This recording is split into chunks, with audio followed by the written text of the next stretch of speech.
glad to have several excellent presenters with us today who we will introduce in just a moment. Just a few reminders for an excellent listening experience. There will not be a phone line provided for this conference. Please, though, feel free to engage the presenters and myself through the chat box located in the bottom right-hand corner.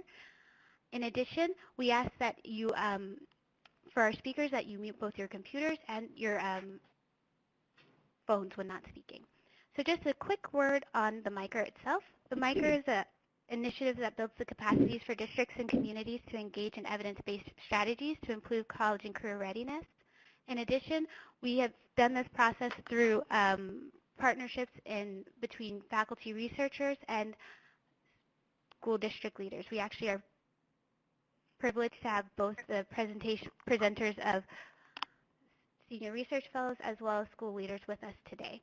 Currently, MICCR is working in 15 districts, and our collaborating organizations are Boston University, the Rennie Center, MassInc, and in close collaboration with the Massachusetts Department of Elementary and Secondary Education. So without further ado, I would like to introduce the Executive Director of the Rennie Center, Chad D'Entremont. Great. Thank you, Livonia. And good morning, everybody. I should say afternoon. I'm delighted to be here and help facilitate this important conversation. My name, as noted, is Chad D'Entremont. I am the Executive Director of the Rennie Center for Education Research and Policy.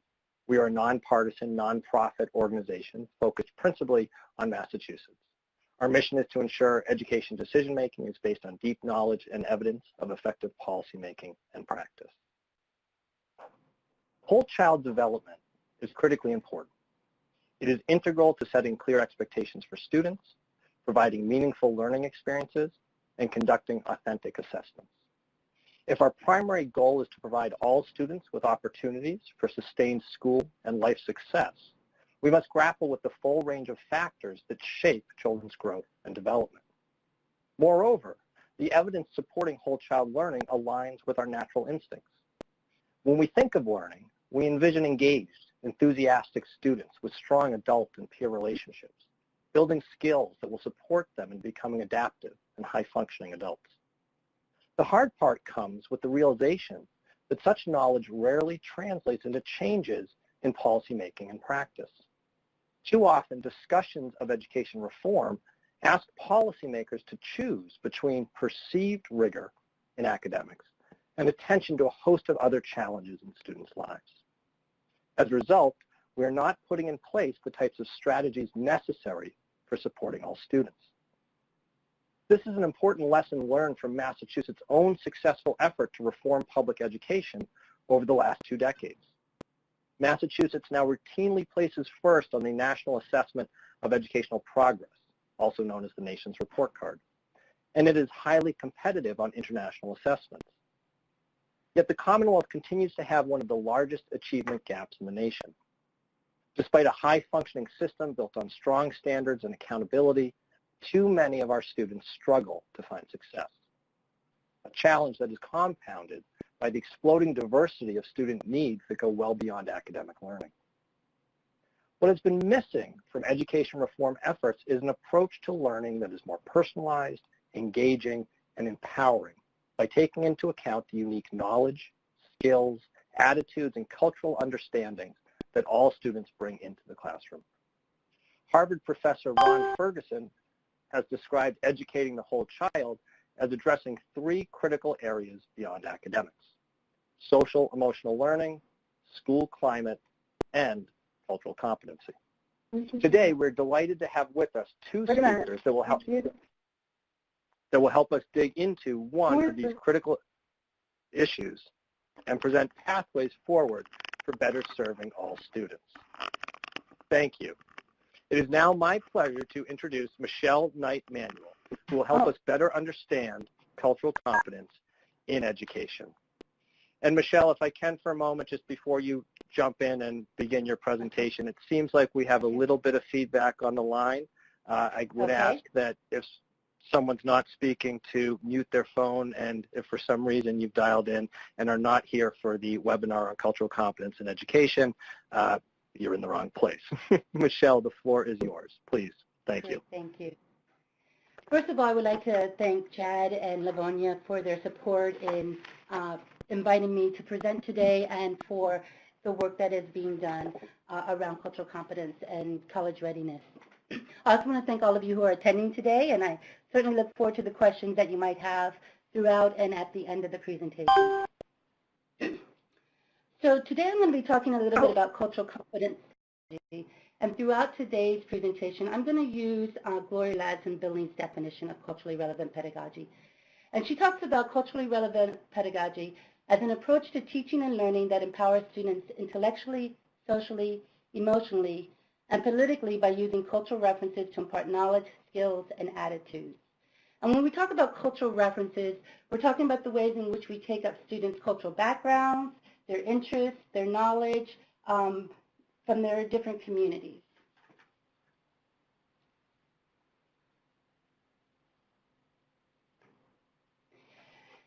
When we think about culturally relevant pedagogy, we think about three specific tenets.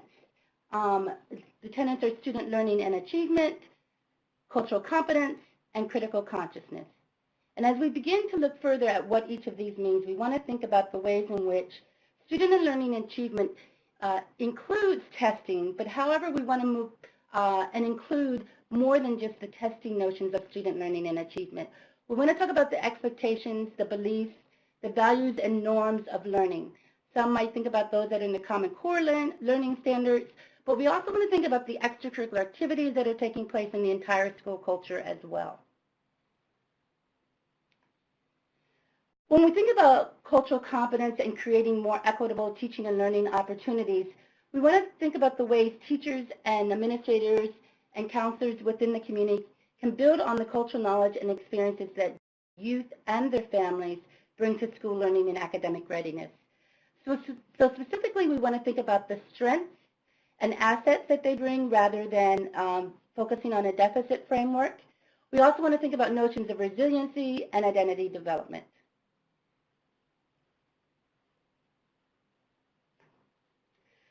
Then when we think about critical consciousness, especially in relationship to college going, we want to think about how we're creating opportunities for access and equity.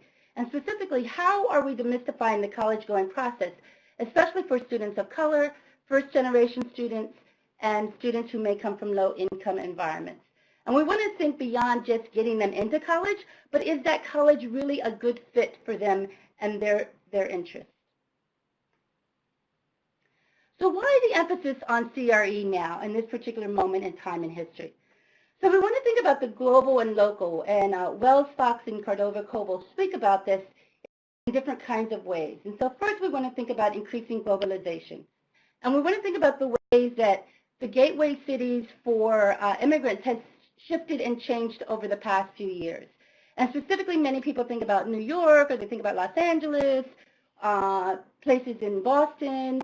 However, we also want to think about places like North Carolina in the Midwest, where they're not used to maybe particular populations, shifting Latino populations that are coming into particular cities that have not seen these types of populations, student populations before. We also want to think about shifting migration patterns across cities and suburbs, or what is being called de facto diverse communities.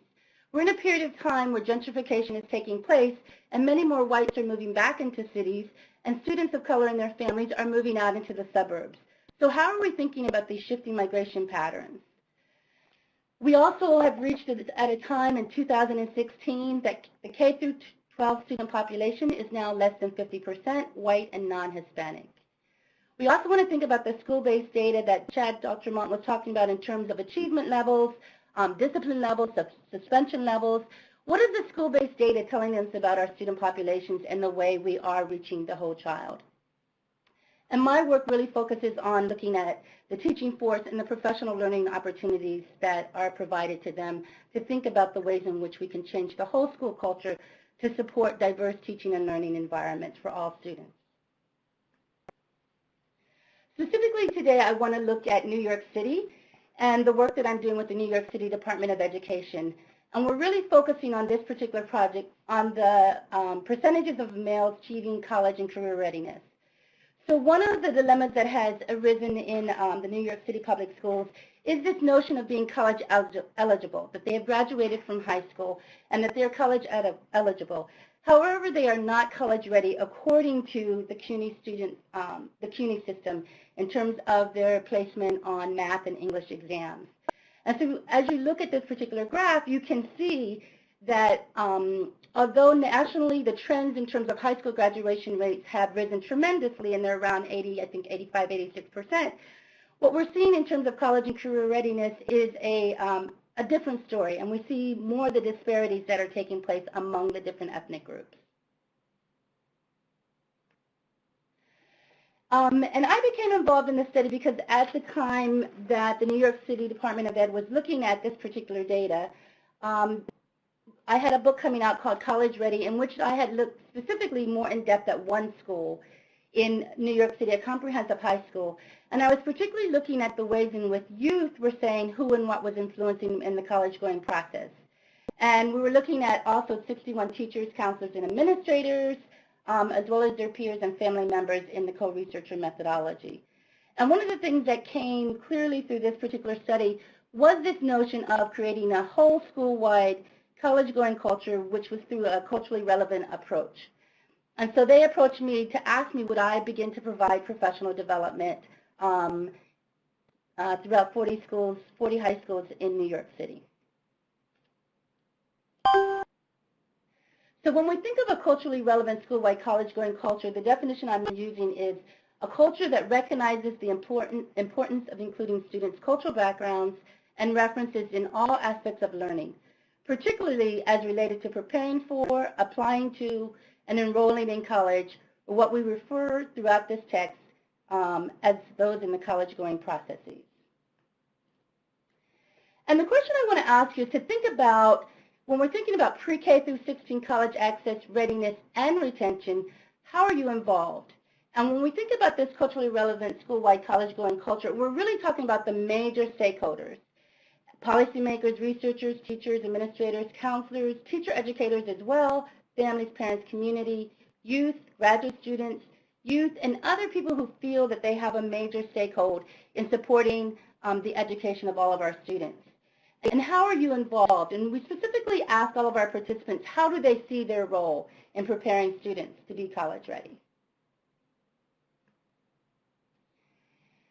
So in describing the actual research partnership, which is the title of it is called the Expanded Success Initiative, and it's a partnership between the New York City Department of Education, the Source Foundation, and Teachers College, Columbia University. The professional development that took place in each of these schools ranged from 4 to 8 sessions. The 40 ESI schools that were chosen had to have a percentage of 35 Black and Latino males in their school. 60% of the students were on free or reduced lunch. The 4-year graduation rate was about 65%, and they had received an A or B on the school latest progress report. I've been part of the study for 3 years, and they have continued, and we can talk a little bit more about the continuation of the study as it's moved forward. So what was the strategy for beginning to think about creating these culturally relevant school-wide college-going cultures in these 40 schools?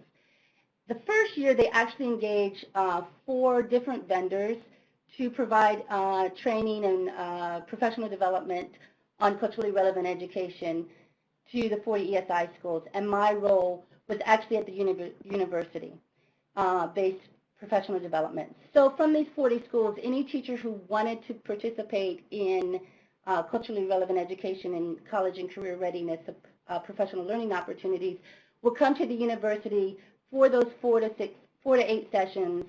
And what happened after this first year was the teachers recommended that they actually wanted it to be school-based so that more of the faculty could participate in these professional development learning opportunities. So during the second year, I participated by going out to the schools, and depending on some faculty, some schools, the school leadership decided that the whole faculty needed to be involved in the professional development learning opportunities, and in some schools, the school leadership decided it would let teachers volunteer if they wanted to be part of the professional development.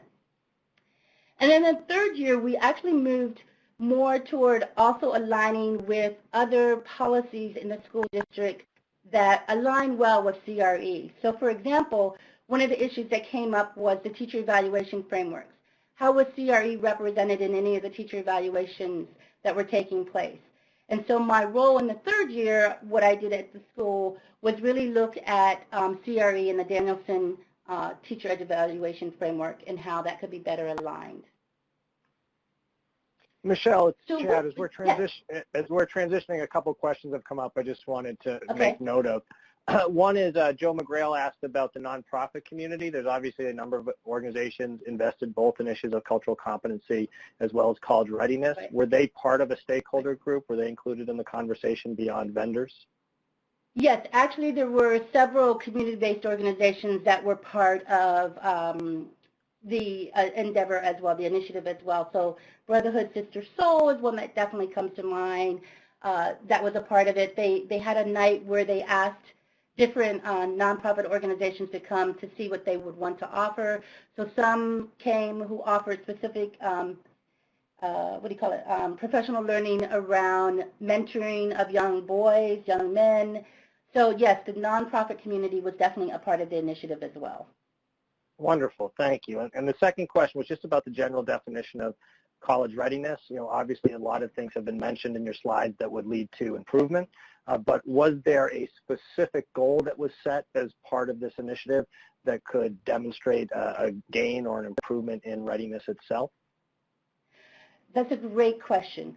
So in terms of why CRE aligned well with their notions of college readiness, specifically had to do certainly with the testing and being able to test out of placement tests at specifically our state systems here, but also this notion of youth development that has to do with identity development, the notion of supporting students' cultural identities, because they felt that in terms of that first year of being on college where they were losing students, had to do a lot with, had they prepared students to really think about the environments they were entering. So for example, if students attended a predominantly Black and Latino high school and then they went off to a predominantly white universities, were they really prepared to negotiate that environment and to succeed? And so their notion of college readiness was beyond just academics, but really thinking about their identity development as well and ways in which to be successful on campuses around their own identities.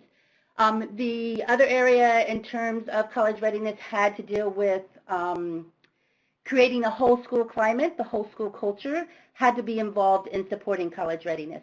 And so once again, college readiness also included this notion of issue of equity and this notion of helping students to demystify the college going process. So college readiness began to include, like on that third slide where I had demystify the college going process, it had questions to help students think about when they went on a college campus, were they asking questions such as, your school admits so many Black and Latino young men, how many actually graduate from your school? So this notion of college readiness also extends to these equity questions that support students to understand better what was their fit in terms of going to a particular college, because we had colleges that many of our students were going to, but once we looked at retention rates, many of them were not graduating from those colleges. So definitely part of college readiness began to have this equity emphasis as well of how students began to think about their fit with particular colleges. Wonderful, thank you. Great. So when we think about what actually were some of the topics and formative assessments that took place in the professional development, certainly this notion of culturally relevant education and looking at some of the myths that people have that CRE is not as rigorous, doesn't support all students in their learning. So how do we really unpack those myths and challenge people to understand better what CRE is? Also the notion of looking at teaching multifaceted identities. Many people always want to start with the children versus maybe looking at their own identities and the ways they influence their practice.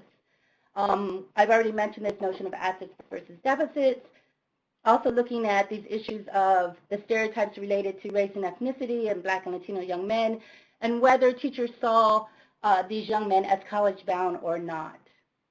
The other thing we looked at is indicators of culturally relevant college-going approaches, as well as school-based data to help them better understand the ways in which they might, how do I want to put it? So when we looked at college-going indicators at their school, many thought that they might have a college-going culture, but once we started looking at some of these indicators, they realized there were areas that they could work on to develop further. So I'm looking specifically at the second year of evaluation, where 10 ESI schools were involved and 7 completed the 4 to 6 of the sessions. And in this evaluation, 5 of the 7 agreed to participate. And I just want to mention that my colleagues at the New York City Department of Ed, Lillian Dunn, Ellis Cohen, and Leah Glass were also involved in this part of the evaluation. Okay. So during this particular year, some of the findings that we really focused on is whose responsibility is it? Because many people felt that the responsibility really was the counselor, but when we begin to look at the achievement data, and we're in schools that have anywhere from 400 students, maybe 700 students, one college counselor cannot support all of the students. So once again, we go back to this notion of creating a school culture that really focuses on college going from a culturally responsive perspective. The second reflection is, do we really need to be focusing on race and culture in our schools, and why is it necessary?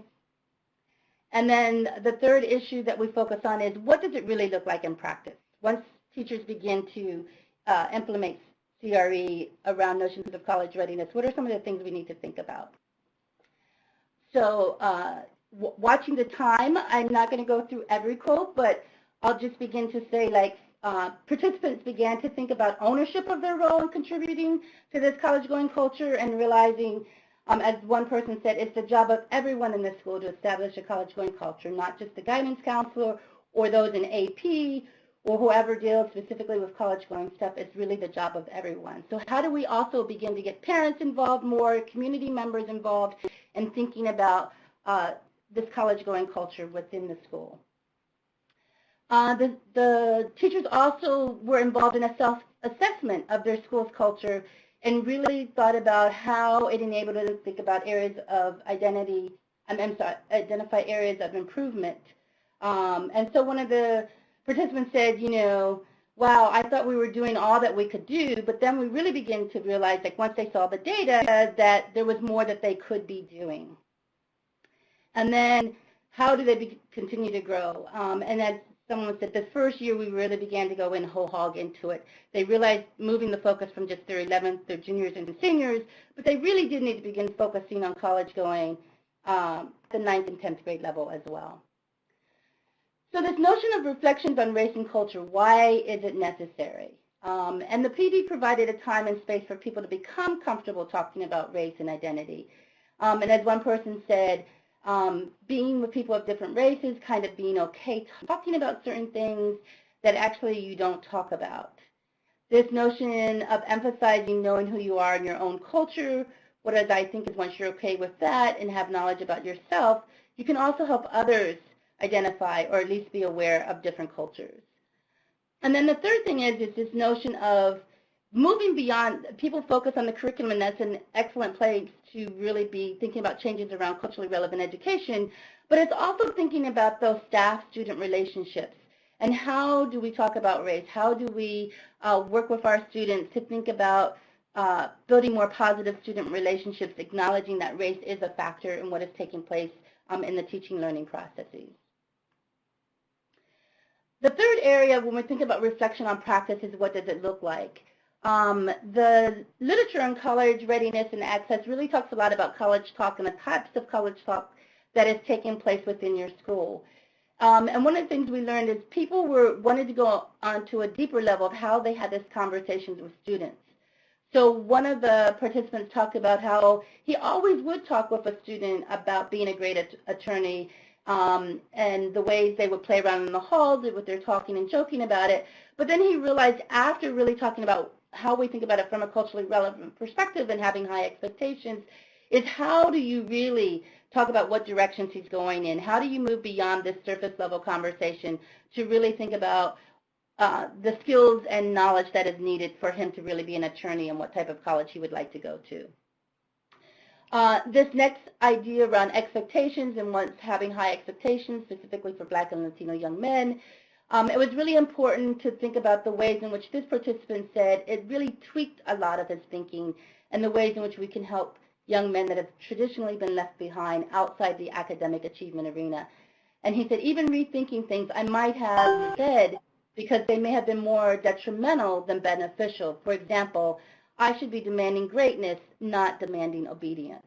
So this notion with Black and Latino young men is always wanting obedience and control rather than this notion of greatness and what they can come on to possibly be.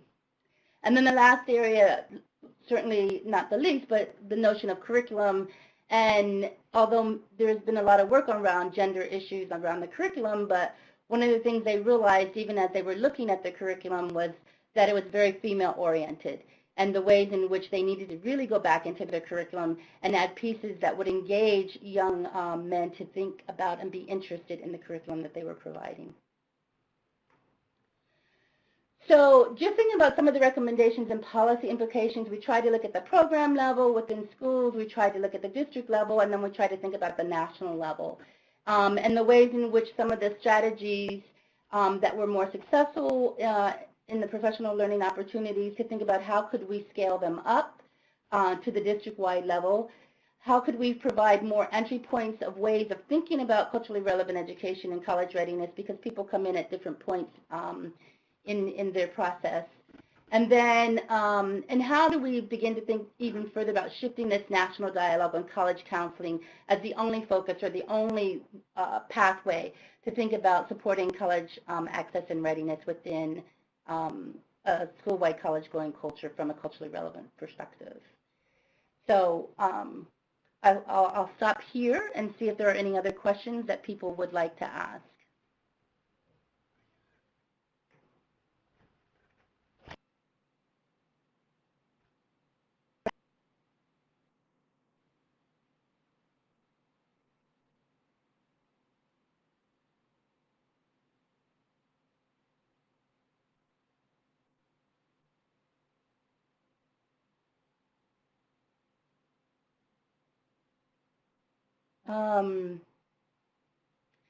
So the examples of how to do teacher evaluation, I'm just looking at some of the questions that are in the box that I can see, so I'm going to take the last one. So we actually provided a guide to look at the ways in which the Danielson framework would ask students to be, teachers to be incorporating like multiple perspectives in those classrooms. Do those multiple perspectives include the cultures of the students in that classroom? And so we came up with examples that teachers were using in their classrooms to support the teacher evaluation aspect. Right. Are you going to share the outcome data from this evaluation? That is like the next step to see further following up with some of the data into the 4th and 5th year. And how many of the students do actually, of the Black and Latino young men, do actually go on to college and are in that first year, that they succeed in the first year as well. Michelle, one question that came up a little earlier, or at least was implied in some of the questions, was the training or PD that faculty provide, both school leaders as well as teachers. Could you comment a little bit more on that, what it actually looks like to be part of a session that's helping the school community be more focused on cultural competency? So I would say, so at some of the schools, I would go in and provide the training on culturally relevant education and college readiness on those topics that I suggested on the other slide. And what certain schools did was they would turnkey. So in schools where the whole staff did not take the professional learning opportunity, that group of teachers would then go back and turnkey the information to their own departments. So then it was facilitated more by the teachers who were in those schools. So that was one model of how it worked within a school. And then in the schools that where the school leadership decided that everyone would take the professional development, then I provided the training in this case, it was the second year, but in the third year, teachers who wanted to go deeper in depth formed their own professional learning communities, and they continued as a professional learning community on specific readings they wanted to engage and decide how they wanted to go further with the professional development as well. Great. Thank you so much. Let me just pause us here. Michelle is not going away. Keep asking questions. If one of your questions was asked and we seem to have overlooked it, please accommodate us and feel free to type it in the chat box again.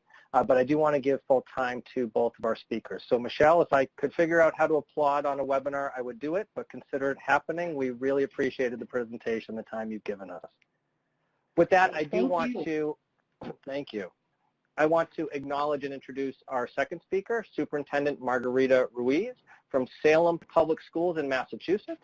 Those of you from outside the state may know Salem for witches, but what you should know here is that Salem has become a leader in efforts to improve cultural competencies for students in its district. Superintendent Ruiz, thank you for joining us. Can I just ask any reflections on the presentation and more importantly, things that you'd like to share about what's happening in your district? First of all, thank you so much for affording me the opportunity to be presenting in this webinar. It's quite a pleasure, and you're absolutely right. We're known for much more than witches, but we're doing great work here. So for me, to dig right in, I think another important fact that folks need to know about me is that I was born and raised in Puerto Rico. So I am a bicultural, bilingual practitioner who had the opportunity to be supported through my schooling to attend college, and that afforded me this amazing opportunity to lead a district. And as I was listening to Michelle talking about, how we develop a college-bound culture that also has a culturally relevant approach. I mean, that definitely hits home with me because I do believe that I live that in my skin, every day. And having a culture of high expectations is an orientation that I've always had as an educator, and now really with a focus of providing those opportunities, especially for students that come from other countries and have other cultures and speak other languages, is something that is near and dear to my heart. So as an educator and as a superintendent and former teacher and principal, I can't tell you how important the discussion we're having today is in order for us to really be able to provide great learning opportunities for all our students. And Chad, to your point at the beginning of the webinar, is that we actually end up teaching truly the whole child. And culture, identity, language background are things that are part of all of our of the child that we need to really be mindful of. So I couldn't agree more, and with all that has been said so far, and looking forward to talk a little bit about our experiences here in Salem. So Margarita, I apologize. So the main question I had, and greatly appreciated your comments, thank you so much, but sometimes we're all in agreement about the general issue and the need to focus on cultural competency, and it's hard to know how to get started. So can I push you to focus a little bit more on some of the things that you're actually doing in Salem, in the district, in your schools? I know that you're working with MICCR directly on a particular initiative. Mm-hmm. Perhaps that's something to share out on? Oh, absolutely, absolutely. So, and I just like to provide just a tiny little bit of background. I hope folks can hear me better now. I'm off speakerphone. This is, just to clarify, this is my, my second year as superintendent here in the district. And prior to beginning my work in Salem, in prepping for the role, I started, analyzing data and quickly discovered that English language learners were not performing there were a very low performing subgroup, and I had come from a cluster of schools in Boston that a lot of the ELLs are performing their non-ELL peers. So for me, that really stood out. And we began as a district, as part of my entry with my team, digging deeper as to what was going on and observing, visiting schools, observing instruction, because that's one path that we took, was really looking at the quality of instruction and what was happening there. But also I was having conversations with teachers and principals and with folks around the district. And one thing really became like a prevalent narrative that I heard a lot in the district is that teachers didn't believe that they owned the problem. I heard a lot, statements like, oh, my class would be perfect if I didn't have these students in the classroom. Or, our school was great until these students were here. And the other narrative that I heard a lot was when something like, these children would do much better only if I could have someone else come in and support. So there was a clear lack of ownership and teachers really thinking and believing that they could service the students. So it became very quickly to me that when we're talking about systemic change, this was not only an issue of instruction or curriculum. It had to do with the attitudes and the beliefs of the staff. So one of the moves that I took early on in my superintendency, at the time, we were hiring for a new an English language learning director. And in my hiring, I made the decision to really hire someone that had a strong orientation towards equity, cultural competency, and social justice, which was the orientation that I had. So that was one big move. And also had she also had a solid background in ESL instruction. So that role became very critical as we began to review and analyze our program, our ESL program in the district. Then we have a director of expanded learning time, also has extensive background in this area of social justice and cultural competency. So I incorporated duties into her role related to this arena. And that was really key, because in our review of the ESL program, we discovered, particularly at our high school, and our high school currently has about 43% of the students in the student body are of Hispanic origin, that a lot of those students were underperforming in the school. So we began working with the programmatic aspect of the ESL program, but also then through leveraging our partnership with MICCR, we worked on cultural proficiency action research projects that our director of extended learning time, with her background, helped us get off the ground. And through those projects, that's when we had the opportunity, as Michelle was talking about, of having teachers not only look at the identity of our students, but also reflecting on their own identity and how they were interfacing with our students. Through that work with MICCR and the Cultural Proficiency Action Research Project, we were connected with Dr. Catherine Richardson-Bruna, who came from the University of Iowa, and actually started, a great partnership with us. Dr. Bruna came to Salem and spent, a good, 2 days in the city, meeting with me, meeting with the mayor, meeting with leaders across the district to help us think about how do we best roll out this work in a district. But I have to say, this work is only getting started. Dr. Bruna also connected us with and enabled us to have a relationship with Facing History and ourselves. And through the work with Facing History, we were able to implement summer trainings for about 30 to 40 teachers last summer as a way of launching this work in the district with teachers that were really invested and were the ones that really were at the forefront of this work.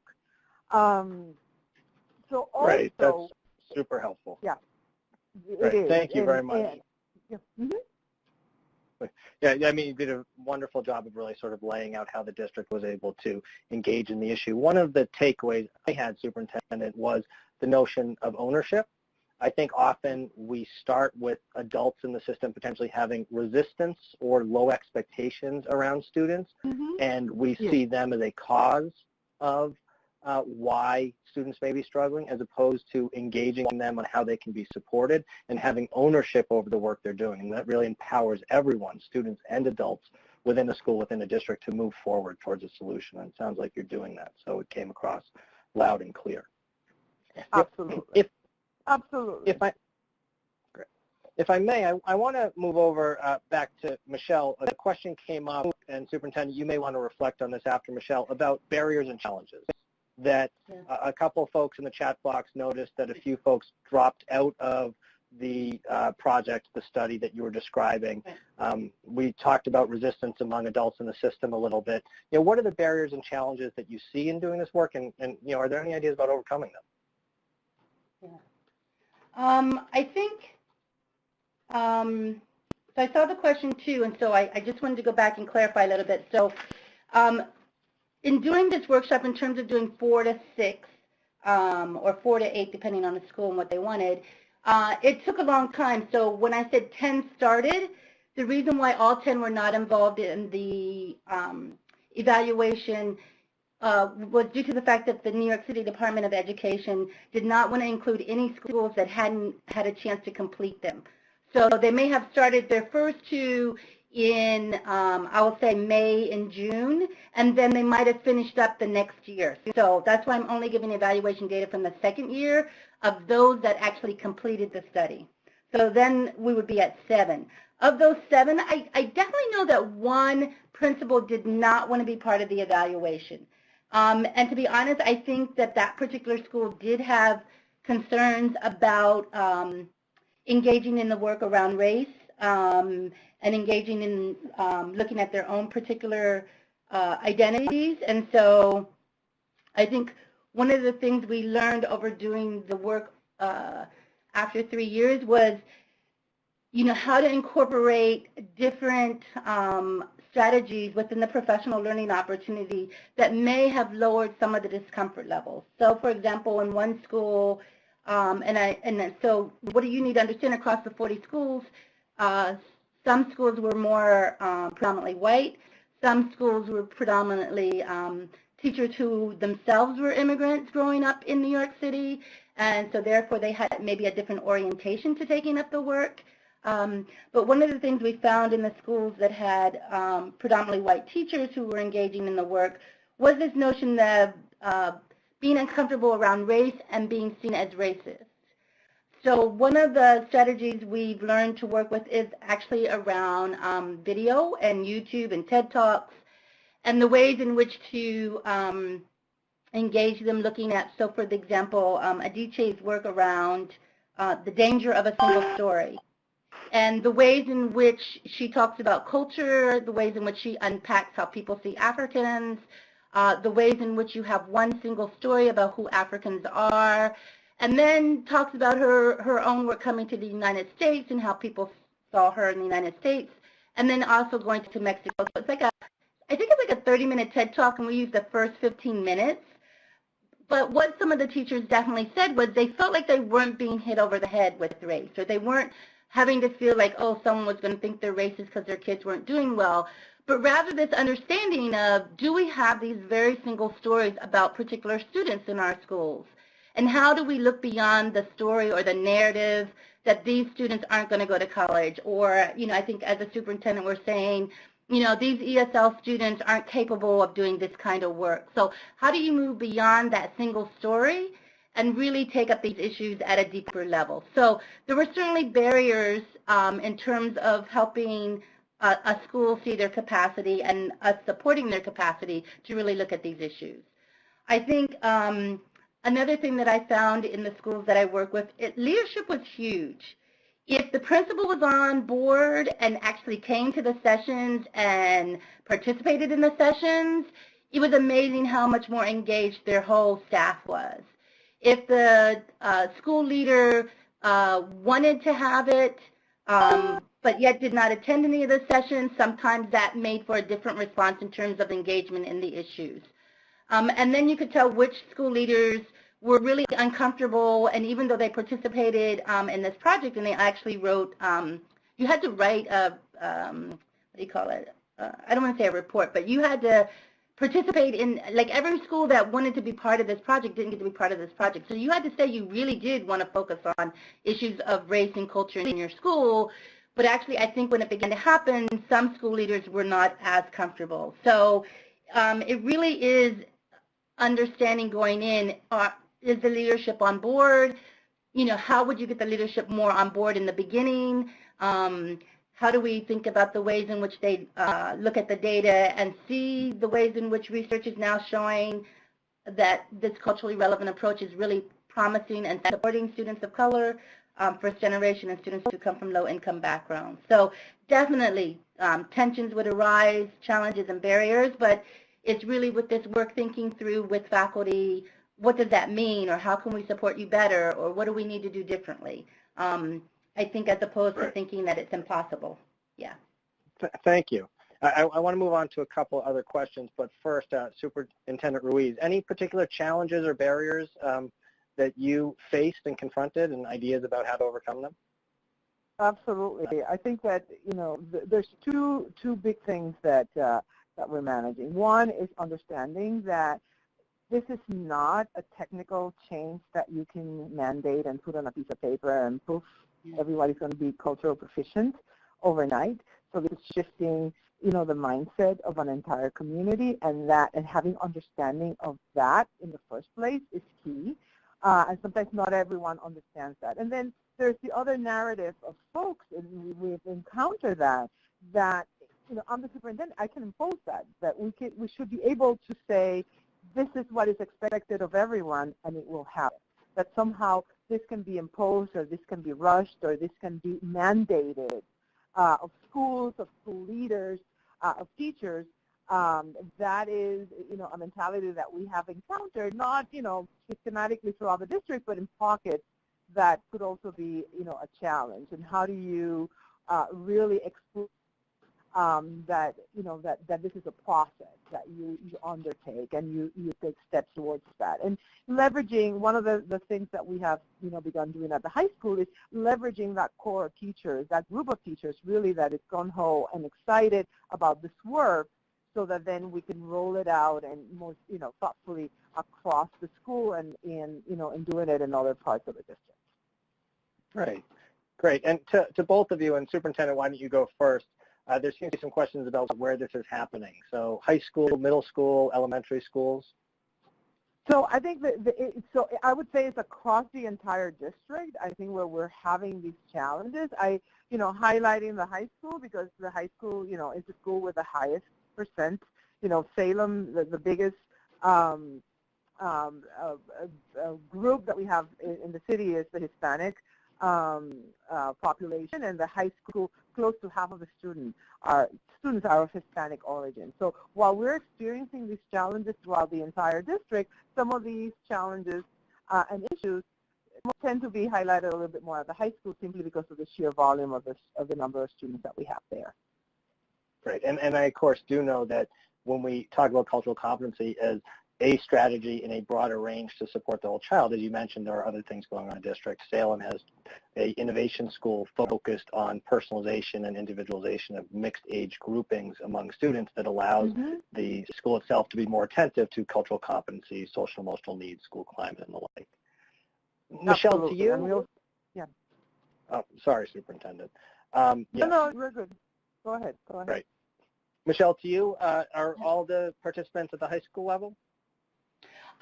If they were a middle school, high school, so if they were 6 through 12, then they could also be a part of the work. So, so we had some schools that were across the middle school, high school. Great. Yeah. Thank you. I just wanted to add one other thing that I did not emphasize, and after hearing the superintendent speak, it came back to the fore that I did want to always share this point. So when I say Latino and Black students, I think it's really important when we think about this education in a global society that many of our students are students who identify as African and Haitian, Puerto Rican, Dominican, and so when I say it, I don't want to make invisible these different groups of African descent or different groups of Latino descent, Hispanic descent. Great. Thank you for making that important point. I think we have time for one last question, and I want to turn to the chat box. There's a question about non-educators on the ground level. What can they do to push for the inclusion of what's been discussed into what schools are doing? How do we build partnerships beyond the schools, I think, is the basis of the question. Michelle, let me go to you first. Yes. Okay.